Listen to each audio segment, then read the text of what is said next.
very important because it's very important to have up-to-date, near real-time, hyper-local information to be able to make sense of the economy, especially in these uncertain times.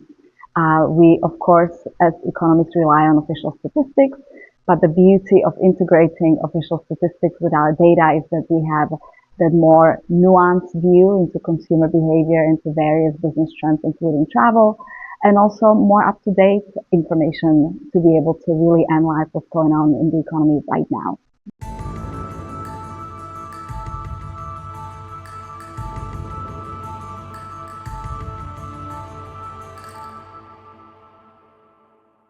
Various data techniques that we employ in order to make sense of the data. We, of course, have to be careful in understanding what kind of data we're dealing with, be careful about the various data quality issues, and then it's about interpreting it correctly, putting it in a context of these wider economic trends, really consulting various sources of data to make sure that the story is consistent and that really what we're getting is that nuance, that extra information, that extra color, and that up-to-date spotting of trends that this can reveal.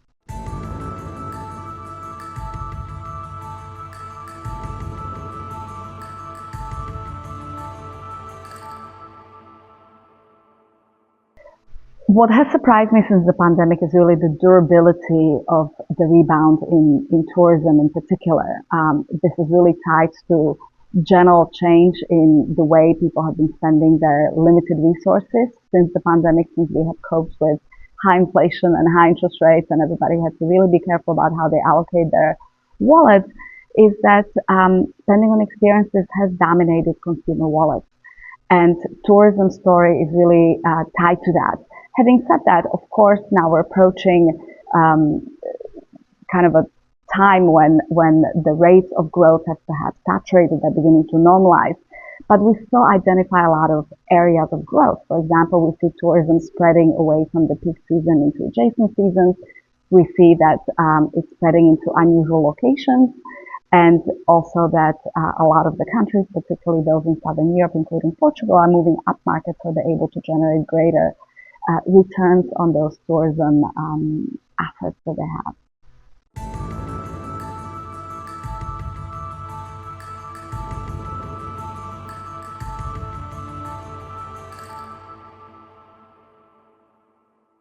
Well, I hope to really bring to light the power of our data, and I hope to share with the audience some of the trends that they may not be aware of, or perhaps show them through our data something that they may be intuitively suspecting, and show them that it's indeed true or maybe not.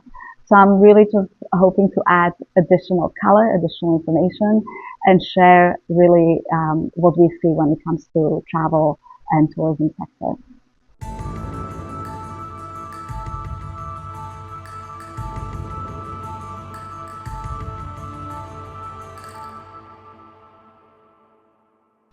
Yes, it has room to grow, even though rates of growth are normalizing compared to what we have seen when we just rebounded from the pandemic.